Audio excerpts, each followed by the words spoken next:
membacakan doa dulu. Silakan dipimpin. Sebelum belajar, mari kita membaca doa.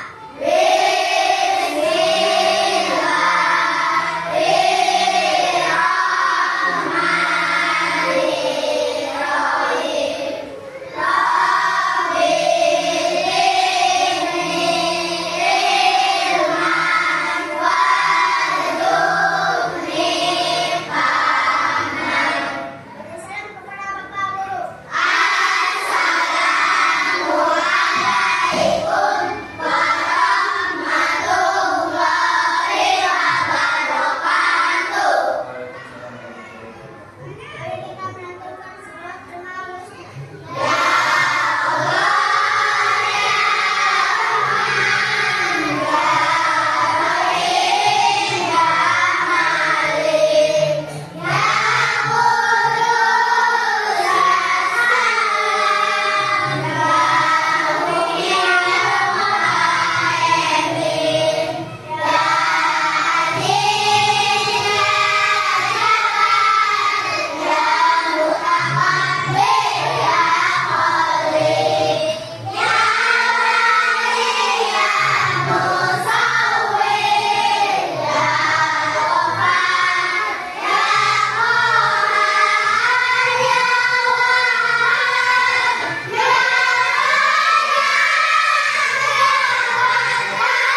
kali ini kita akan membahas tentang yang namanya berpikir komputasional. Ya, berpikir komputasional. Nah, kita lihat ini.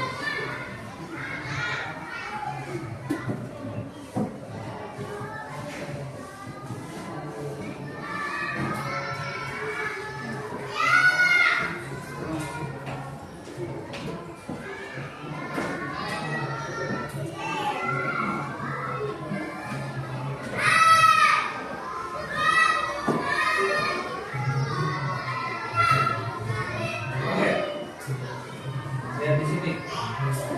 Ini Bapak ada contohnya, ya. Untuk lebih memudahkan apa itu berpikir komputasional, pertama ya di sini. Berpikir komputasional itu bagaimana cara kita berpikir seperti komputer. Seperti itu. Tahu komputer? Komputer ini kayak gini, misalkan ya, kalau ini bentuk mininya komputer, ya. Nah sekarang komputer itu bisa sekarang akan di sini. Jadi gimana caranya kita berpikir seperti komputer? Contohnya seperti itu ya. Nah di dalam berpikir komputasional ada 4 mangkak yang harus kita ketahui. Yang pertama apa? Ada yang namanya dekomposisi atau pemecahan masalah. Apa itu maksudnya? Jadi dari yang masalah besar, jadi kita ambil yang kecil-kecilnya. Contohnya apa? Lihat, ada nih. Kalau kita mau buat jus, ya.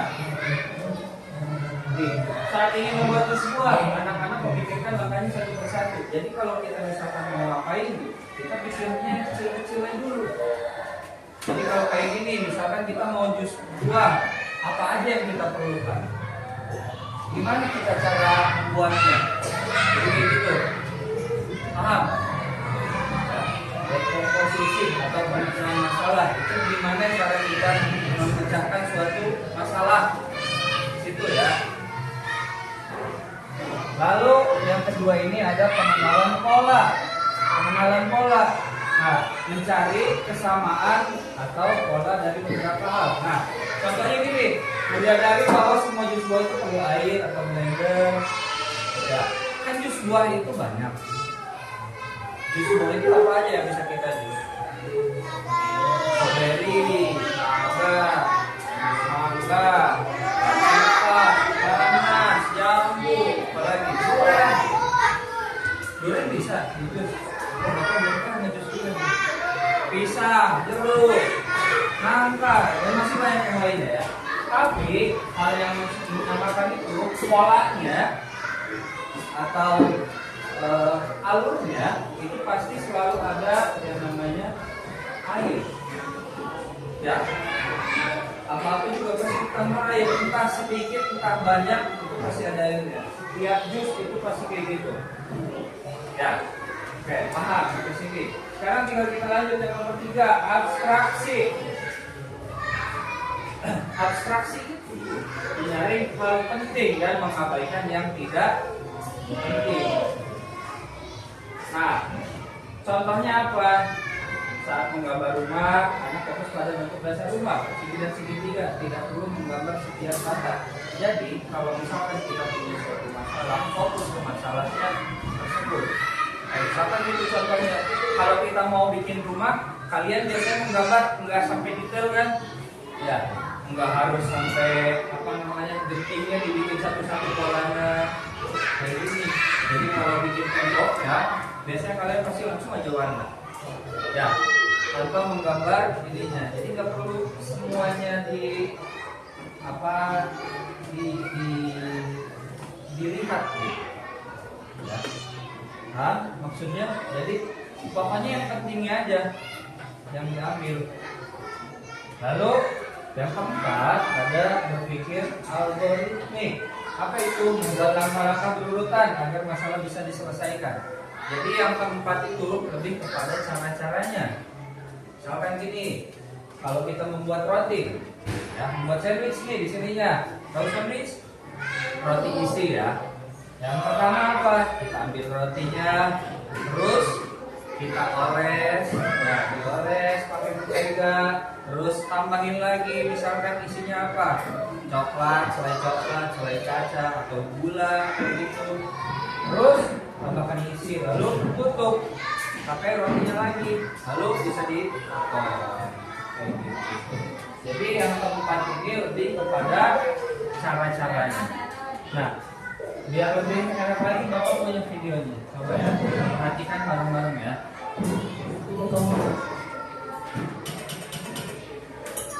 Pengenalan Oke, boleh kita lihat sini. computational thinking. Hai teman PC, coba tebak apa artinya computational thinking atau berpikir komputasional? Adakah yang mempelajari dan melihat kata komputasional di sini? Jadi mungkin ada hubungannya dengan komputer ya? Iya, betul sekali. Cuma buat kamu yang sudah menebak dengan benar. Berpikir komputasional adalah proses berpikir untuk menyelesaikan masalah dengan efektif dan efisien. Dalam ilmu komputer, proses berpikir ini dilakukan sebelum mulai menulis coding atau pemrograman.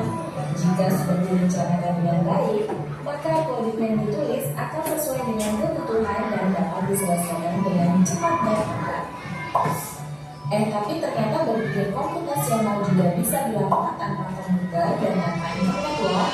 Malah sebenarnya kita pun sudah menerapkannya dalam kehidupan sehari-hari, mulai dari membaca buku, mencatat tugasan pelajaran, hingga menyiapkan tas untuk sekolah besok. Wah, kalau kita sudah bisa menerapkannya setiap hari, berarti kita semua sudah mahir ya. Belum tentu. Contoh-contoh tadi menerapkan berpikir komputasional pada masalah yang sederhana. Masih banyak masalah yang lebih kompleks, seperti misalnya tentang perkembangan juara, apa yang harus dilakukan kalau kamu tersisa di tempat baru, hingga memilih jurusan dan karir.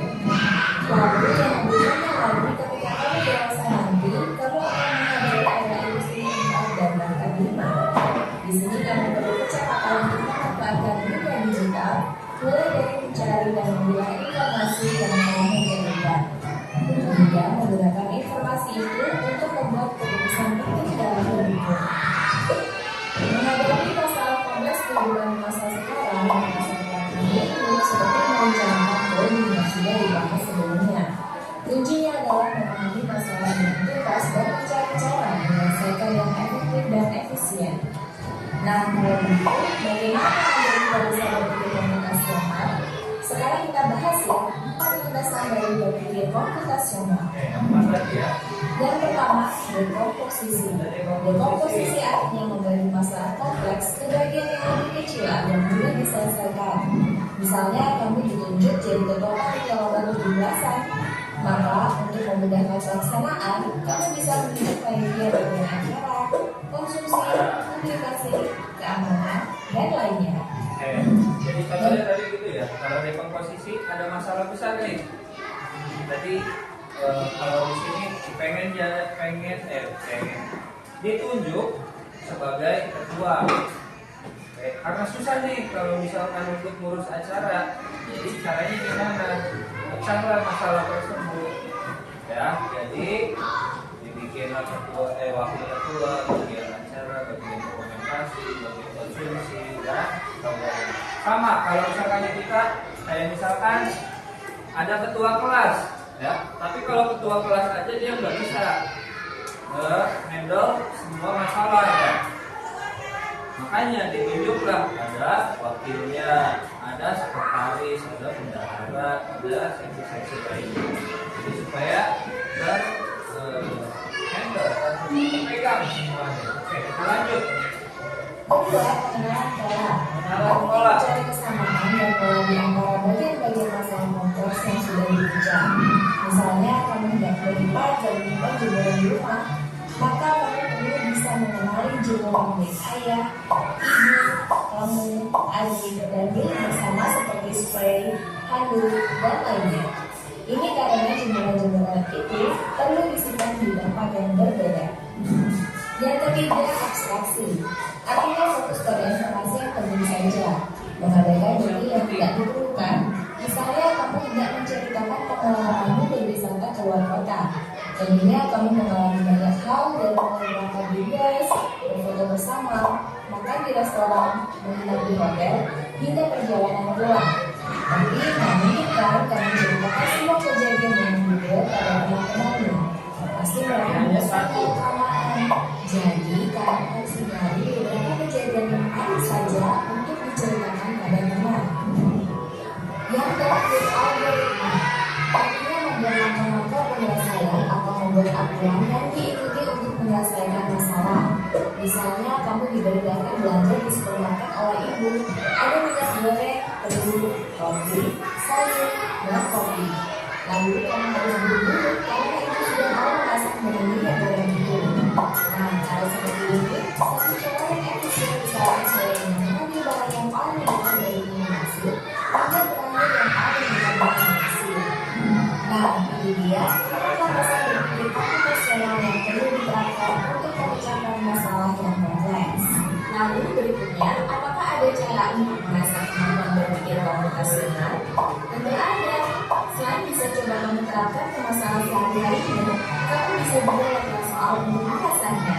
Misalnya, gurumu akan memberikan soal-soal computational thinking di mata pelajaran matematika, bahasa Indonesia, dan IPAS dalam kurikulum mereka. Selain itu, kamu bisa ikut tantangan bebas Indonesia juga. Coba simak satu contoh soal computational thinking. Dalam bis wisata, ada 3 kelompok anak yang akan diantarkan ke 3 tujuan berbeda. Bis berhenti pertama di restoran, lalu di hotel, dan terakhir di museum. Hanya ada satu tempat penyimpanan koper di samping bis, yang hanya bisa dibuka dari satu pintu.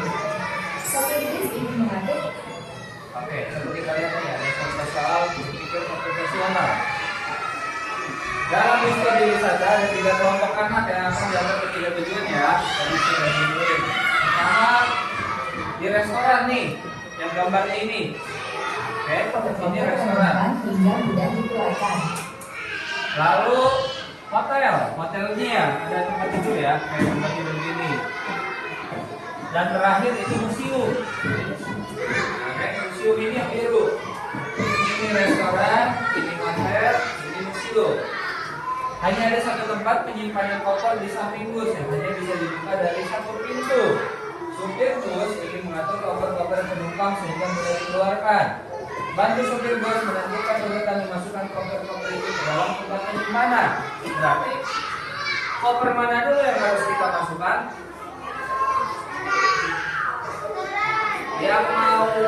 Yang pertama turun yang mana? Restoran. Nah, yang paling terakhir yang mana? Museum. Berarti koper yang harus dimasukkan dulu yang mana? Yang harus dimasukkan. Gini, misalkan ya. Misalkan Bapak mau jadi gini loh. Kalau yang mau pertama tuh kayak yang tadi kita belanja, pas tadi belanja tuh. Jadi kita ngambilnya rak-rak yang terdekat dulu, ya, oke, biar efisien. Nah, kalau ini biar efisien, kita nggak harus nurunin kopernya. Jadi kalau misalkan koper yang ke restoran dulu, berarti kita harus nurunin. Jadi, kalau misalkan turun pertama di restoran, lalu di hotel, lalu di museum. Berarti kalau misalkan kita masukin koper ini dulu, ya. Kalau misalkan kita masukin koper ini, lalu koper ini, lalu koper ini, berarti urutannya gini loh. Ya, urutannya berarti gini ya. Urutannya 1, 2, 3. Coba pahami, berpikir secara logika.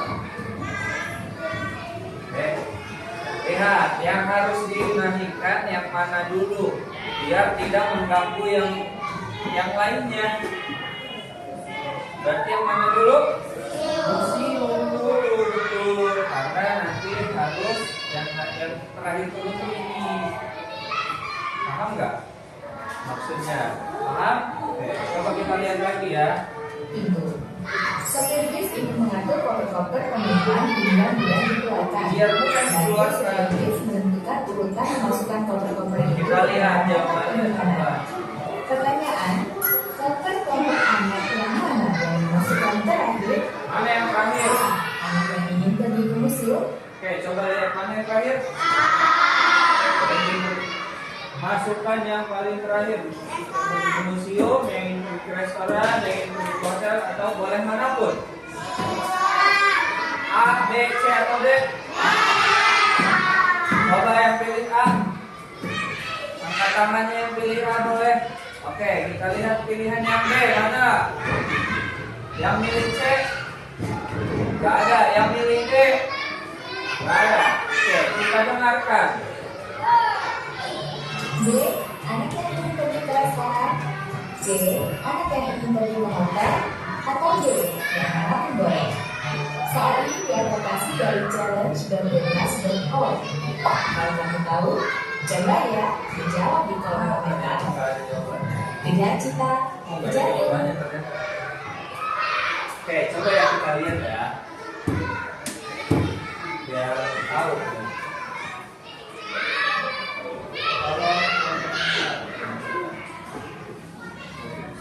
Ini kita lihat ya.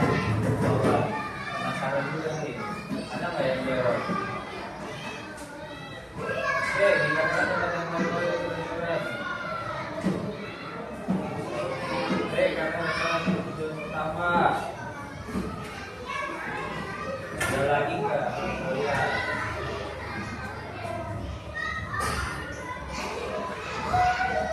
Oke, karena masukan paling terakhir.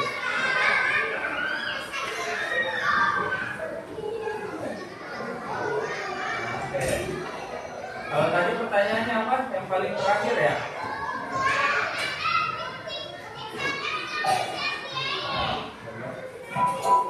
Yang manapun boleh. Soal Nah, kalau ini kan anak yang dimasukkan terakhir. Anak yang dimasukkan terakhir berarti yang mana?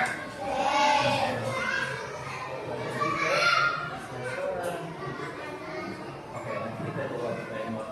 Nah, sekarang kita masuk ke ini ya. Bapak pengen membuat kelompok untuk mengerjakan suatu soal. Kelompoknya enggak.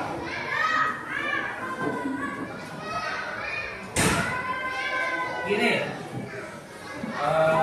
kalian hitung 1 sampai 5 ya. Jadi 1, 2, 3, 4, 5. Setelah 5 hitung 1 lagi. Paham? Lalu ingatkan nomor masing-masing. Ya, bisa? Siap? Coba hitung. Ingat ya nomornya ya. 2, 3. Oke, ingat 1. Ingat nomor masing-masing. 4. Ingat ya di masing-masing. 1, 2, 3, 4, 5. 1, 2, 3, 4. Oke. Kelompoknya sekarang udah ada 5. Nomor masing-masing ingat. Ingat. Sekarang silakan pilih kelompoknya masing-masing. Kelompok 1 di sini, yang nomornya 1 di sini, yang nomornya 2 di sini, nomornya 3 di sini, 4 di sini, 5 di belakang aja di situ ya. Silakan. Ayo langsung. Cepat. 3 di sini. Ayo langsung duduk. Langsung duduk lagi.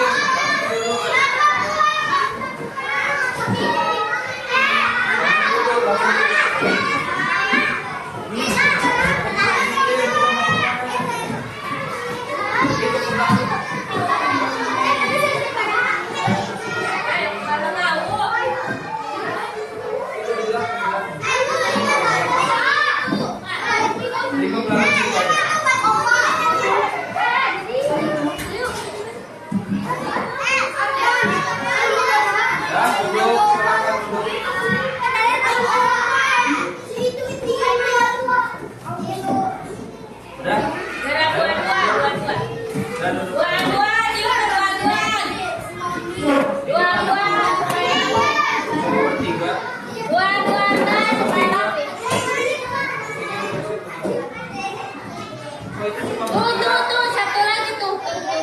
Tuh kak, lo harap tahu di dia ya? Ay, ini pa, no? Iya, di dia ya. Hey, Orang bisa berada. ujung. Ano tilo ka tuh kak? Tilo ka tuh kak tadi. Laura, itu awas. Enggak bu, itu dari bagi pak. Oh, ano nanti? Nanti duduk dulu. Udah ibu itu. Kan udah dibagi kelompok.